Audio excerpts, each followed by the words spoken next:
ayun mga katambay, good morning, good morning, good morning, good morning, good day all. Ang oras natin ngayon ay 8:51 na po ng umaga sa petsa na March 8, 2026. Yun.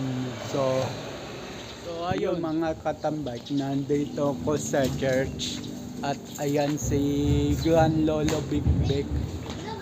So yun.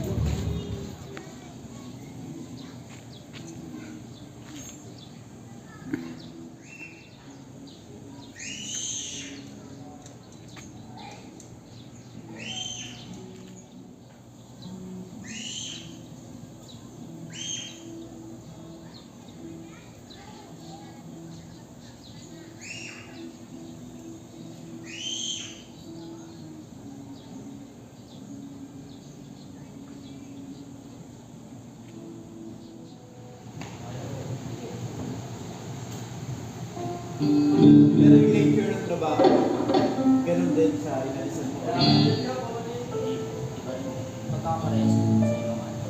Nag-field ka rin. Nag-field ka rin. Office talaga.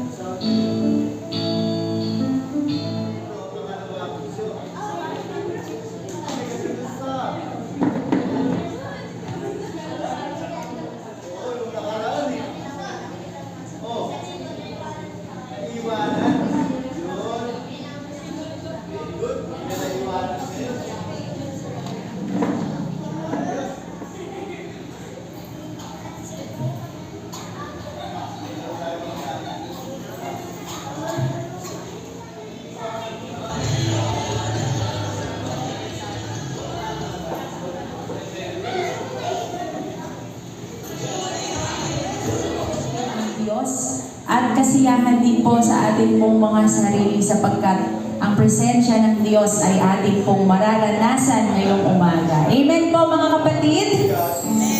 Ay, mahina po. Amen po mga kapatid?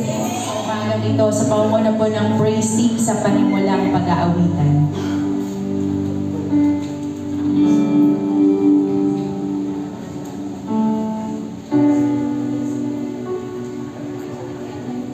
Magandang umaga po sa ating lahat. Ating pong isa ng ating gawain sa pamamagitan ng pag-aawitan. Awitin po natin awit na ito. Patuloy po tayo na magay sa presensya ng Panginoon.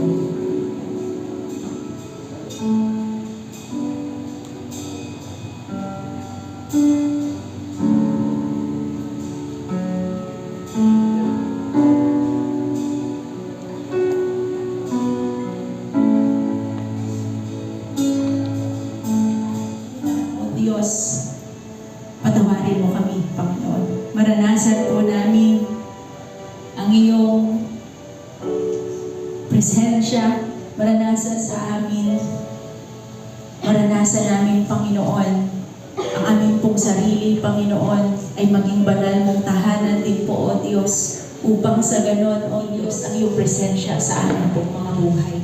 Sa umagang ito, Panginoon, patuloy ka po namin pupurihin, patuloy ka po namin sasambahin, Panginoon. Sapagkat deserve mo, Panginoon, ang araw na ito. Naialagin, Panginoon, parangalan, O Diyos, sa umaga pong ito. Maghari ka sa buhay ng bawat isa sa amin. Kahit na, Panginoon, sa mga sitwasyon na kami po ay nasa mga alanganin, Panginoon, pangunahan mo pa rin po kami, O Diyos. Hayaan mong makapag-focus po kami sa pagsamba sa umagang ito. Hindi po maging hadlang ang anuman pong mga aming isipin, O Diyos, ang aming pong mga problema, ang aming pong mga difficulties, ang aming hardships, Lord God, na nararanasan. Hindi po ito maging hadlang upang kami po ay lumapit sa iyong dakilang harapan upang magbigay ng pagpupuri at pagsamba sa umagang ito. Ang aming mga puso, O Diyos, patuloy po namin binubukas. Pumasok ka, Panginoon. Maghari ka, O Diyos. Kumilos ka, O Diyos, sa umagang ito. Ikaw, Panginoon, ang patuloy namin maparangalan, ang aming mapasalamatan, Panginoon, sa umagang ito. Sa iyo po namin patuloy na pinagkakatiwala ang aming buhay, ang araw na ito, O Diyos, kami po ay uuwi, taglay ang iyong dakilang presensya, Panginoon. Salamat, O Diyos, pinupuri ka po namin at patuloy na sinasamba sa umagang ito. Ito po ang aming dalangin sa tanging pangalan ng aming Panginoong Jesus. Amen.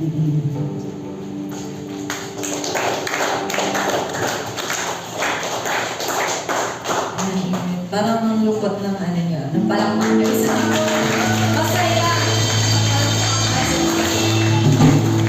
Yung pinaka-the best ko, minsan ba, alam ko kami na natin yung mga hallelujah. Kung malayo po kayo kung namin sa pangba, sumayaw ngayong araw. Patuloy po tayo ng namin para sa ating Panginoon.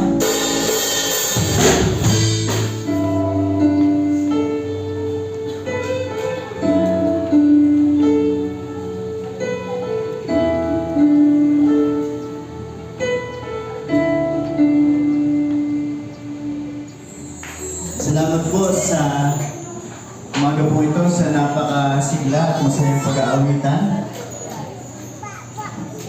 Good morning po. Salamat po sa the place of pressure. Bakit po? Yan ang po ang tatalakayin po natin, prayer in the place of pressure. Parang napaka-boring kasing pag-aralan ng panalangin. Parang sabi nga po ng mga kabataan ng last 2 years ago, Pastor, pang matatanda lang po yung prayer meeting. Ayan, sabi ko, wala naman sa Bible na ang prayer meeting ay para sa matatanda lang, kundi ang prayer ay para sa lahat. Ayan, prayer in the place of pressure. Bakit? Bakit prayer in the place of pressure ay papaliwanag po natin pagkatapos po natin mabasa ang talataan po natin po pag-uusapan sa Mark chapter 14, verse 32 hanggang 42. Ang talatang ating pag-aaralan po, Passion Week po ito. Thursday night po ito, Holy Thursday. Thursday night, ito po yung huling prayer ng Panginoong Kristo sa Garden of Gethsemane. Ayan. Kaya niyo po na makibasa po kayo sa akin, ang gamit ko po ay Magandang Balita, Biblia. Sabi po dito, dumating sila sa isang lugar na tinatawag na Gethsemane. Sinabi ni Jesus sa kanyang mga alagad, maupo muna kayo rito habang ako'y nananalangin. At sinama niya sina Pedro, Santiago at Juan. Nagsimulang mabagabag at maghirap ang kanyang kalooban. Sinabi niya sa kanila, ang puso ko'y labis na nalulungkot at ako'y halos mamatay na. Maghintay kayo rito at magbantay. Ulitin po natin, may punctuation mark po. Sinabi niya sa kanila, ang puso ko'y labis na nalulungkot at ako'y halos mamatay na. Maghintay kayo rito at magbantay. Lumuwi siya ng kaunti at pagkatapos ay nagpatira pa upang manalangin na kung maaari huwag nang sumapit sa kanyang oras ng paghihirap. Nanalangin siya, Ama ko, magagawa mo ang lahat ng bagay. Alisin mo sa akin ang paghihirap na ito. Ngunit hindi ang kalooban ko, kundi ang kalooban mo ang masunod. Nagbalik siya at dinatnan niyang natutulog ang tatlong alagad. Sinabi niya kay Pedro, natutulog ka ba, Simon? Hindi ka ba makapagbantay kahit isang oras man lamang? Magbantay kayo at manalangin upang huwag kayong madahig ng tukso. Ang espiritu ay nakahanda, ngunit ang laman ay mahina. Muling lumayo si Jesus upang manalangin at inulit niya ang kanyang kahilingan. Nagbalik siyang muli sa kanyang mga alagad at sila'y naratnan niyang natutulog dahil sila'y antok na antok at hindi nila malaman kung ano ang kanilang isasagot sa kanya. Sa ikatlo niyang pagbabalik ay sinabi niya sa kanila, natutulog pa ba kayo at nagpapahinga? Tama na, sapagkat dumating na ang oras upang ang anak ng tao ibigay sa kamay ng mga makasalanan. Bumangon na kayo, narito na ang pagkakanulo sa akin. Pinagpala po ng Panginoon ang pagkabasa ng kanyang banal na salita. Thursday night po ito. Pagkatapos po ng panalangin po ito ay naresto ang ating Panginoong Kristo. Friday, 12 noon, siya po ay pinako sa krus. 3 p.m., siya po ay namatay. Wala pong wala pong 24 hours. Siya po ay nahatulan sa nilang Panginoong Kristo. Marami na itong alam. Parang sa sa sindikato, marami na itong alam. Itumba na natin ito. Tumba na natin ito. Labag to sa ating Marami na itong alam eh. Ang Panginoong Kristo, marami siyang alam at sinisiwalat na po niya ang hindi tamang motivasyon na mga iskribo at mga parasyo sa paglilingkod sa Diyos. Kaya po 3 tanong para siluin ang Panginoong Kristo para mawala na sa kanilang landas. Dapat pong magbuwis sa emperador. Ito pong emperador na to, hindi po ito yung sakit sa eksema, sa hika, yung kumakalat po ng reels. Ay, yung emperador, alam niyo po yun? Emperor, sa English po, ano? Hari po ito ng Roma. Ano po? Tama pong magbuwis sa emperor, sa Cesar. Ano sabi ni Jesus? Ibigay niyo sa Cesar ang para kay Cesar at ibigay niyo sa Diyos ang para sa Diyos. Kaya po, mali po yung sinasabi po ng naggagali-gali ng tao eh. Yung leader ng dating daan, Diyos ng mga patay. Kundi ang Diyos ay Diyos ng mga buhay. Tamemi na naman itong mga sadusayo ito. Huli na lang, wala nang nagtanong, anong pinakamahalagang Diyos? At napag-usapan po natin ito. Moral law and civil law. Yun po ang pinakamahalagang Diyos. Simula po nun, wala nang nagtanong sa Panginoong Kristo. And then, chapter 30, nagturo po siya ng last days, ng end times, yung kanyang muling pagbabalik. Chapter 14, sa pag-aaralan po natin, ito na po yung huling gabi, Thursday night, na ang Panginoong Kristo nagdaos ng huling hapunan, nagpira-piraso ng tinapay, sinabi po niya mayroong magkakanulo po sa kanya. Nag-pray po siya, dinakip po siya, nilitis po siya, at 3 p.m. Mula po sa chapter 11, 12, 13, 14, hanggang sa mga succeeding chapter, walang tigil. Walang tigil na activity, walang tigil na paggawa. Chapter 11, galing po siya sa probinsya ng Galilee, papasok po siya sa probinsya ng Judea para po pumatay sa Jerusalem. Wala pa naman pong grab car po noon. Wala pa naman pong move it po noon. Wala pa pong angkas. Talagang literal na lakad po ito. Walang tigil na lakad. Kaya po si Marcos po, pinakilala niya ang Panginoong Kristo. Ang author po na sumulat ay si Marcos. Si Marcos po, pinakilala niya po ang ating po Panginoong Kristo bilang lingkod ng Diyos na walang tigil. Nung siya po ay nagsimulang mag-ministry, nag-prayer and fasting po siya ng 40 days and 40 nights. Bago po mag-umpisa, ang kanyang pong ministeryo, sa Matthew chapter 4, nasa 4 Gospels din po yan, o 3 Gospels, Matthew, Mark, Luke. Nag-prayer and fasting po ang Panginoong Kristo. Pinuntahan, probinsya ng Galilea, pupunta po siya sa probinsya ng Judea. Wala pang sasakyan, wala pang kotse, wala pang motor, wala pang bike. Literal na lakad po. Ang kanila pong service ay kagabi po. Nasa Bulacan po ako kasi may namatay po sa Mother Church ko. Sinisikap ko po na yung mga pagtatapos ng ating pong pag-aaral. Ang Panginoong Kristo, a prayer to fulfill God's will. 3 beses po niyang sinabi sa Ama, Ama, pwede po bang alisin mo sa akin ang sarong ng pag-ibig? For your strength to receive and God's will is embraced.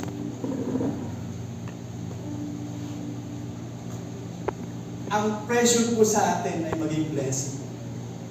Tinignan nun po ng Panginoong Kristo na yun po ay blessing para po ma-overcome ang takot, magkaroon po ng kalakasan na gawin ang kalooban po ng Panginoon. Ano po ginawa po niya? Nanalangin po siya ng paghahanda, nanalangin po siya ng kalakasan, at nanalangin po siya ng pagsunod sa kalooban ng Diyos. In our challenge, when life presses us hardest, choose prayer over panic. Surrender over resistance. Trust over fear. Kumusta tayo? Sana po, ganito po tayo. Bago mag-panic, pray. Pag may pressure, prayer. Ito po. Pag meron pong resistance, ano po ba yung resistance? May hindi inaasahan na pangyayari. Malalangin ang pagsusurrender. Kasi ang Diyos ay may control sa lahat ng bagay. Sa halip na matakot, tiwala. Sa pamamagitan po ng pananalangin. Alam niyo po, nakakatakot ang panahon ngayon. Gera. Ang aming dalangin ay umpisahan po namin ang aming mga gagawin sa pananalangin para po sa paghahanda sa aming struggle. Ang Panginoong Kristo, nanalangin ng strength, physical and spiritual strength. Panginoon, sa daming ganap namin dito, Panginoon, bilang tatay, bilang nanay, bilang anak, bilang estudyante, bilang empleyado at empleyada, kailangan po talaga namin ng spiritual strength at physical strength na nanggagaling po ito. Opo, Panginoon, ang Panginoong Kristo ay nanalangin ang pagsunod sa iyong kalooban. Panginoon, madalas po, ini-insist po namin ang aming gusto. Ang aming gustong gawin, gustong puntahan. Pero Panginoon, maliwanag ang Panginoong Kristo ay sumunod sa iyong kalooban. Nais po namin, Panginoon, laging sumunod sa iyong kalooban upang maranasan po namin ang katagumpayan ng aming kalusugan at pagpapalang biyaya ay maranasan po namin. Ako po, Panginoon, marami pong realidad na harapin po namin, O Diyos. Ang sabi mo, Panginoon, sa iyong salita, tatagan namin ang aming kalooban kasi totoo maraming pagsubok. At totoo sa mga pagsubok na ito, pagsubok ng kalusugan, may mga karamdaman kami, mga mahal namin sa buhay, kamatayan ng aming mga mahal sa buhay, mga pangangailangan, Panginoon. Lord, patuloy po kami lumapit sa iyo sa pananalangin upang masunod ang iyong kalooban, magkaroon kami ng kalakasan at maihanda po namin ang aming mga sarili sa mga hindi po namin inaasahang mga pangyayari. Dahil ito po ang realidad ng buhay. Tulungan mo po kami na ugaliin po namin na lagi po pananamin. Sa iyo po ang papuri sa pangalan ni Jesus. Amen.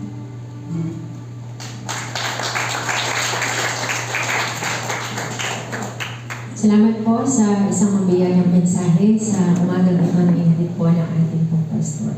Tayo po ba ay na-bless, mga kapatid? Yes. Amen. Tayo po.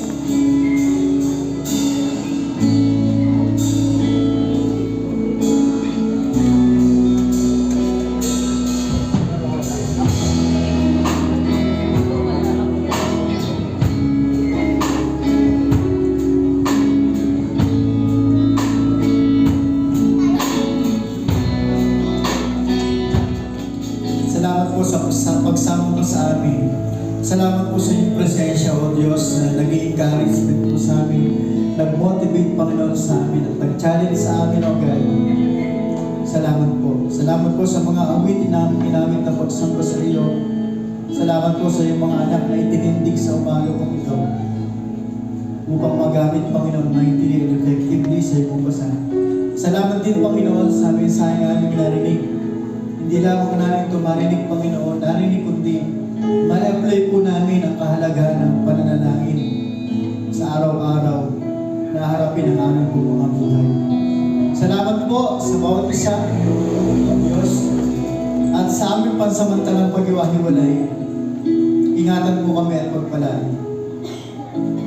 Kung paano iningatan mo kami sa pagdako sa lugarin po ito hanggang sa aming pag-uwi, maranasan po namin ang pag-iingat, pagpapalang biyayan ng gagaling, Panginoon, sa iyo. Sa buong isang linggong buhay ng aking po mga kapatid, samahan mo sila, tulungan mo sila, proteksyonan mo, Panginoon, sila, gabayan mo sila, Panginoon, bigyan ng mayamang karunungan na nanggagaling, Panginoon, sa iyo. Pagpalain mo mga kapatid po namin nag-aaral, pagpalain mo mga kapatid po namin nagtatrabaho ng negosyo, i-bless mo sila, Panginoon, na nagtatrabaho kalakasan ng lupang katawan. Pagpalain mo rin, Panginoon, ang mga kumpanya ng kanilang pong mga pinagtatrabuhan at ang kanilang pong mga negosyo. Pagpalain mo, Panginoon, ang gawa ng kanilang pong mga kamay. Sa mga kapatid po namin may mga karamdaman, maranasan mo kapatid ang kagalingan sa pangalan ng ating Panginoon sa Kristo. Sa mga kapatid po namin may mga mabigat na suliranin, samahan, tulungan at pagpalain, Panginoon. Maranasan ang pagsama at pagyakap mo, Panginoon, habang nakakaranas ng mga pagsubok na ito. O Diyos, maraming salamat po, Panginoon. Idako mo, Panginoon, kami sa darating na linggo, taglay ang buhay, kalakasan, pagpapag at biyaya na nagagaling, Panginoon, sa iyo. Sa paggagawad po ng paspas ng ipong lingkod, ipadaloy sa mga kapatid ang magpapal. Mga kapatid ko, pagpalain nga kayo ng Panginoon, ingatan kayo mahabag sa inyo, iligap ng Diyos ang kanyang mukha sa inyo, magkaroon kayo ng kapayapaan, mula ngayon magpakailan pa man, sa pangalan ng Ama, ng Anak at ng Espiritu Santo. Amen. Amen. Karagdagan naman ng Espiritu, mga kapatid. Ang mga kabataan ko ay meron pong fundraising. Ano yung pagkain niya? Ano po, at mamaya po 2 to 5 p.m. ay sports fellowship po ng kabataan. Kalalaki ng Young Men. Sa Jerryville po, nakabook po tayo doon ng 2 to 5 p.m. Jerryville, 2 to 5 p.m. Babalik po tayo kung kami.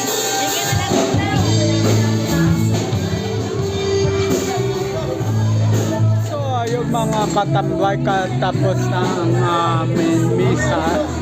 So, yun. Salamat sa Diyos sa good.